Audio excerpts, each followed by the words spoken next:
Hello, my name is Saskia VannJames. I also go by Sauce, and I work at the Massachusetts Recreational Consumer Council. I'm the cannabis lobbyist and the board member. And I'm also a bike mechanic at Broadway Bicycle School in Cambridge. So I work at two cooperatives, and it's pretty fun. Dope.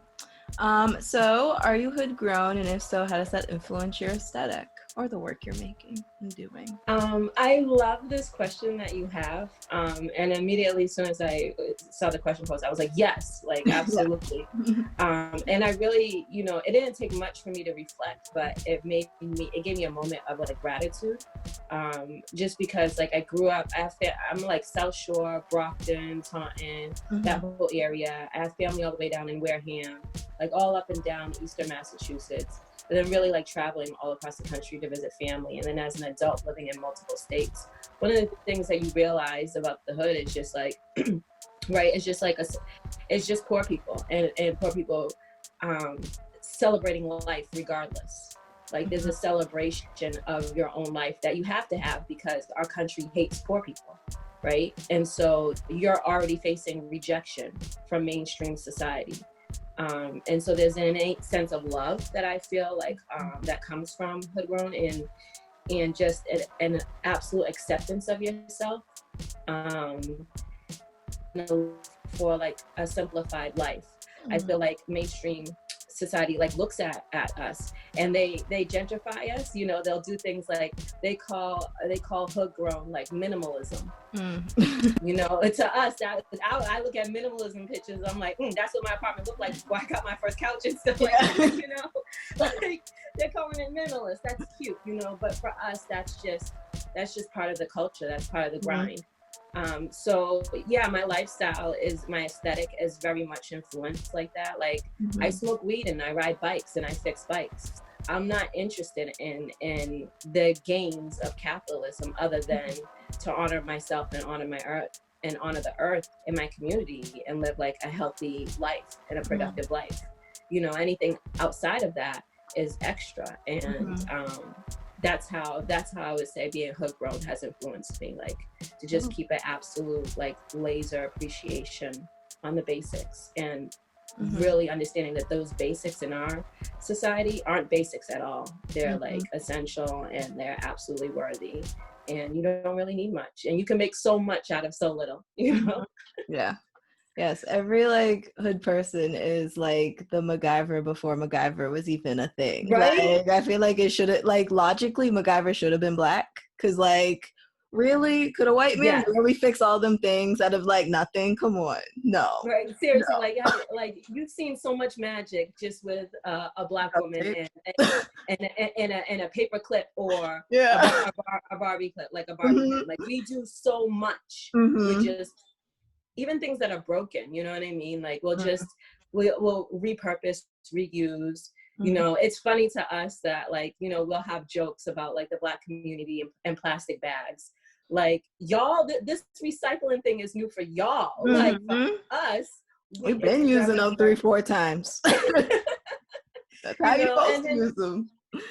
And then stuff them inside of the milk jug, the plastic milk jug. Yeah, you so keep it's like it's doubling upcycling, right? You're not getting a special fancy container for your plastic. No, you're using plastic to store plastic because it's recycling. Like, so I think it's just funny, I think it's funny, but I also think it's really sad because we do so much just naturally, very, very organically. And it's never accredited. And it's always the wealth that's generated from it is just stolen from us, whether it's fashion, whether it's home basics, words, just everything is just up for grabs. Right. And there's no apology ever given it towards us. So that's the only thing that makes me, just seeing the constant, rape of our culture from society. Right. I think. So to go a little bit more into your work, can you remind our listeners of the Mass Recreational Consumer Council? We have had you all on maybe like a year or so ago on the platform. So I would love for you to like remind the listeners of what you all do. And I know you said a little bit about like what your part is and how you play into the advocacy education nonprofit role, but can you explain that a little bit clearly to us?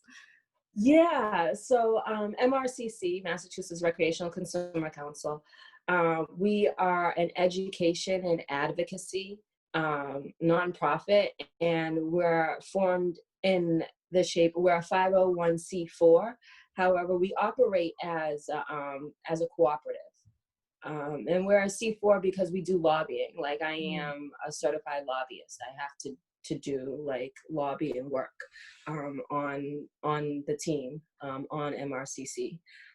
So that's one of the reasons why we're filed that way. But we operate as a cooperative, which basically means instead of going on and having a traditional employer and employees, that's not the way we operate. We just have different titles because of work, but all the work that we do, it's all in cohesiveness towards the mission.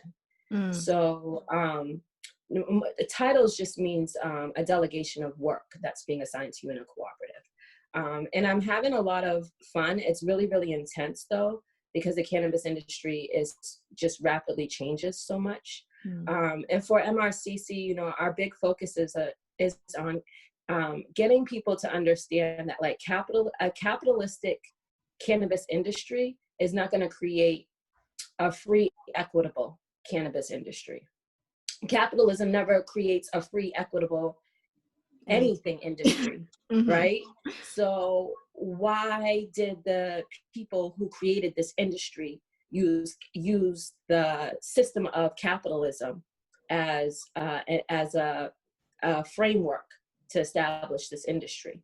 So MRCC was created as part of like the answer towards the legalization, pushing for the legalization, pushing for the social equity program, and still pushing for a free, equitable market. And we've evolved throughout the times. This year, we've actually updated our mission. We've updated our memberships. We're a member-based cooperative. You know, we believe many hands makes light work. We don't want to be reliant upon the government, and we don't want to be reliant upon like corporate cannabis to support us. We'd rather be supported by the community. And when the community feels like our mission has been fulfilled, then our mission has been, you know, fulfilled. But right now, it stands without a doubt that we do not have a free, equitable cannabis, you know, market. From a consumer perspective, where on the dispensaries, you're getting, you're dealing with having to pay like what, $500-$600 for an ounce from dispensaries.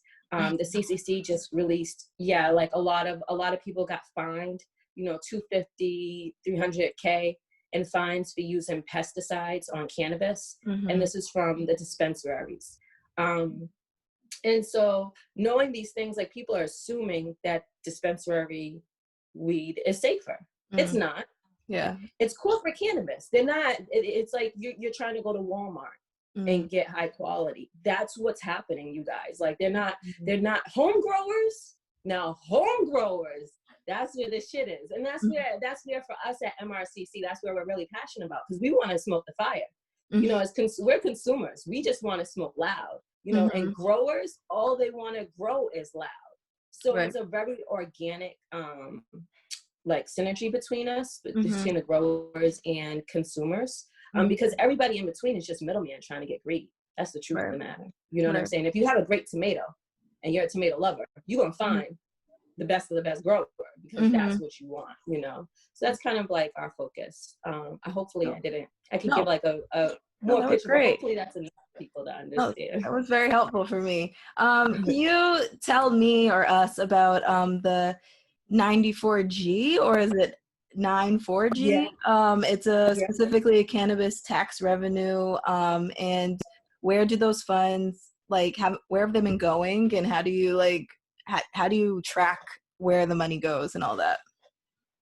Yeah, so that's a beautiful question. So 94G is the legalization of cannabis in Massachusetts. So that's actually the law. If you go to like malegislator.gov and you go to type in a bill and you type in 94G, that's the name of our bill in Massachusetts to legalize cannabis. And then there's a section 14, and that talks about cannabis tax revenue, the marijuana tax fund. And it assesses like 5 areas for the funds to go towards. And it goes from like opiate drug use, assistance for areas disproportionately impacted by the war on drugs. But one of the 5 areas they slipped in is money for municipal police trainings. Yeah. Oh. So this is all law. This isn't a regulation. That means that we have to call our senators to get the law amended. And right now what they're saying, like when I call the senators and I've been speaking to them, they're saying as of yet, no funds from cannabis tax revenue has gone towards municipal police trainings. It hasn't gone towards areas disproportionately impacted by the war on drugs. Same areas that were disproportionately impacted by COVID. Same areas that are facing cuts all around as we're going through a budgeting crisis, right? Oh, our Black and brown communities, AKA. Yes. That money, and we're talking about, I want to say like this year alone, we're around 100 million, I want to say, and that's with COVID and recreational cannabis getting shut down.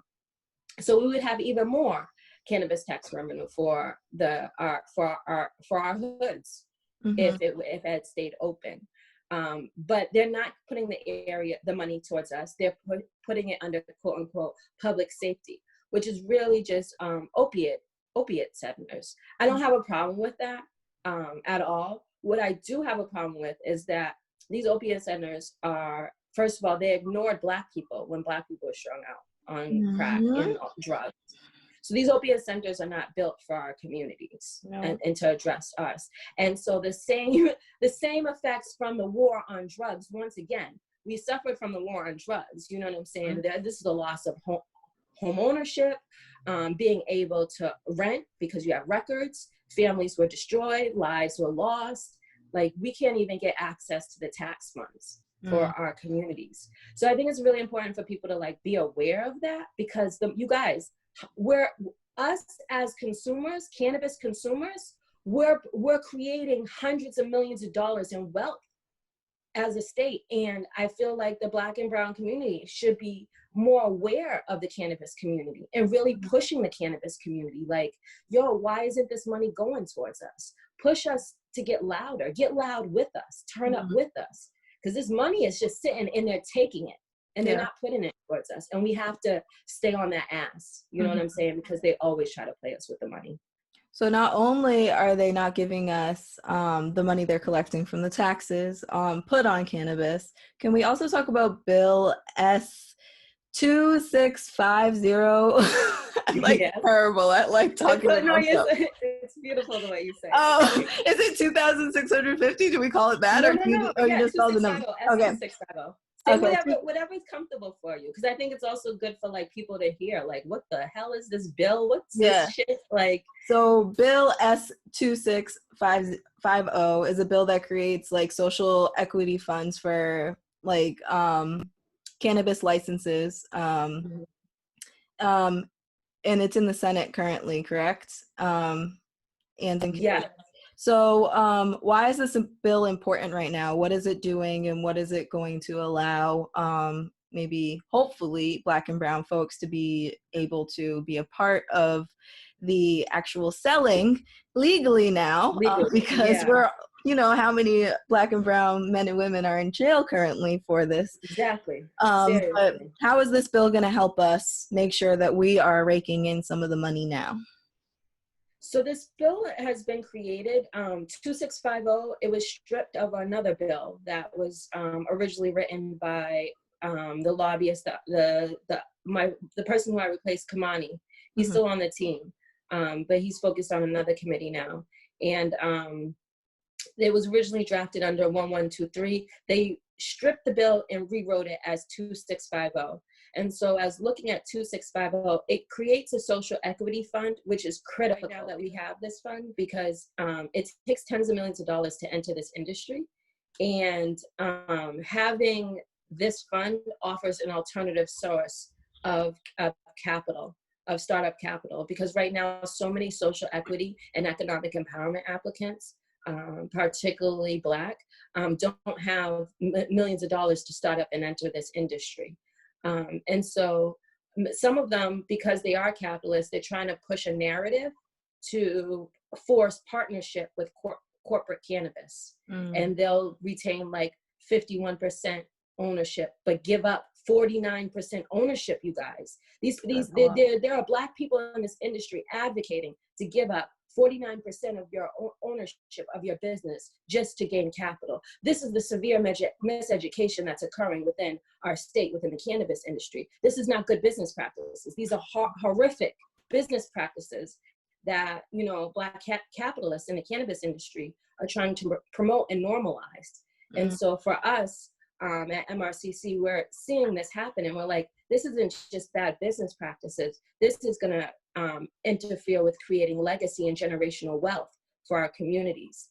So 2650 helps to create an alternative source of revenue, but we're also asking for 3 things to be added to it to help beef it up and make it meatier.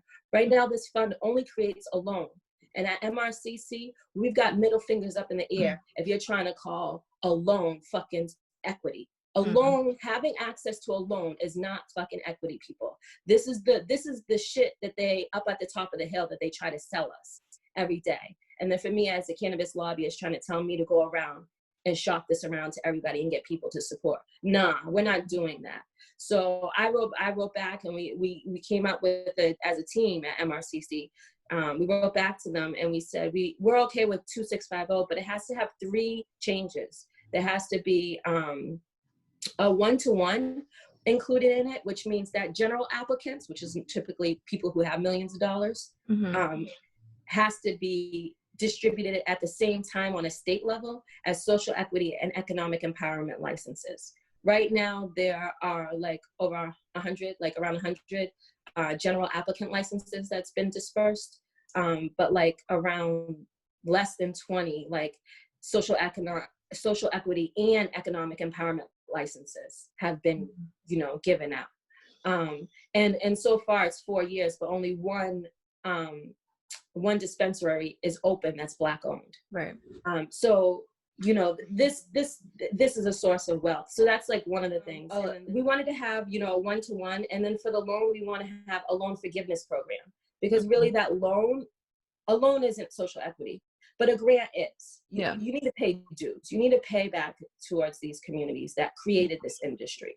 So if we can't get them to approve a grant, because I've been informed in Massachusetts, grants are too radical for our legislation, you know, for our senators. That's too radical. It's not going to pass, whatever. So can we get this to work like a grant? And so if we add language for a loan forgiveness program that you can automatically qualify for, then it'll work like a grant, even though it's titled as a loan. And then the last is just the set aside for this fund. They've only put 10% of all cannabis tax revenue for this fund.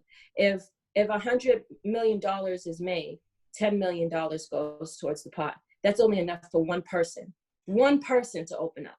10% is not sufficient now, and it's not going to be sufficient 5 years from now to help assist to get social equity, economic empowerment up and running in this industry. They need way more capital. So we're pushing for 50%, for 100%, way more than, and for them not to be considered last above the other pockets that the money's supposed to be delegated towards. Right. So yeah, please, and it's in the Senate Ways and Means Committee. So if you're listening to this, please hit up Cindy Friedman. And yeah, it's Fried Man. We'll put that all in the show notes too for folks, so they know how to reach it. We'll put all those resources so they know easily how to get it. Thank you. Of course. Can you tell us about the legislation we should be aware of as we continue to fight against systemic racism and inequity in the cannabis industry? Is there any other legislation we should be aware of, or things that are changing that we should be hip to? Yes. Right now, you guys, the CCC, and that's the Cannabis Control Commission, they're taking open comments right now. And it's really critical that all your comments get put in, because they're assessing what they should be changing as far as regulations. So the public comment period ends August 14th. So please make sure to get your comments in on them. And also understand that like they have already proposed regulatory changes. So like behind the scenes at MRCC, we spoke to somebody who works with the CCC, and one of the suggestions that we gave I spoke on was just on the fact of qualifications, and that for Black people, you did not have to live in an area that was disproportionately harmed by the war on drugs. For Black people, you could live anywhere. You could live in Brookline. You can live downtown Boston. It did not matter. You were still subjected to the war on drugs. And so one of the like regulatory changes I see is them just simply saying you can qualify if you're Black. That doesn't mean it's going to be sufficient still. There's still more recommendations that have to be submitted. And at MRCC, we're going to be giving like a list to the CCC of recommendations. But it's a community effort, and everybody, like your voice is definitely needed. You know what I'm saying? How do you want your weed to look? Is it too expensive? Is it not accessible? Is it too costly for entry? And if your friends can't get put on, you ain't gonna fuck with the industry. They need to hear us, like really understand. There will always be, and I hate it, they call it a Black market, it's a traditional market. There will always be a traditional market as long as you keep exclusivity to legalization.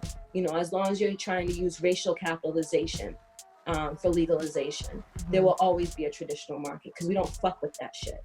Right. So they're gonna have to really change that. But please send comments and then hit us up at MRCC, DM us. You know, you could DM me too, and just let me know your thoughts and stuff like that. And we'll take all of that on when we give recommendations to the CCC.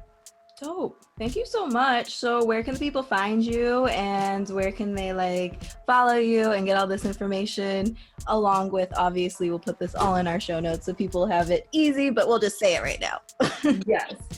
So you can follow me on all social media. I'm like Saskia by Design, SASKIA by Design. And this month, this month I have a pull up on MRCC on Facebook Live. Sunday the 12th, 4/20. And I also go live bi-weekly on my Instagram page. I'm a grower and a consumer, and I'm learning how to grow. So as I'm learning, I'm sharing my learning process. Growers pull up. So if you're looking to learn how to grow or have questions about your growing process, join me, you know, anytime live. And then I'm also a bike mechanic and bicyclist. So you can definitely catch me riding out for the Ride for Black Lives. And if you want to learn, if you're a Black and you want to learn how to like fix a flat or any of that shit, I'm always down with a smoke and ride session. I'm plotting on doing another one next month. Dope. Yeah, a whole bunch of stuff. So if you love weed, you love bicycling, relaxed lifestyle, like hit me up. I'm always looking for my tribe. And yeah, let's just smoke and ride. Oh, thank you so much for informing us so much about all the things we should be aware of as consumers. I know so many of my listeners are as artists. That's a lot of what we do. So I really appreciate you giving us all the information that we need to know. Thank you so much for having me. And thank you guys for always smoking and staying down with the community. Yeah. And always giving us, I want to say thank you to all the creatives out there. For always giving us, like, you know, for keeping our hearts going, especially as activists. Yeah, we have like a natural synergy with each other. So I just want to say thank you. Yeah, great. Thanks.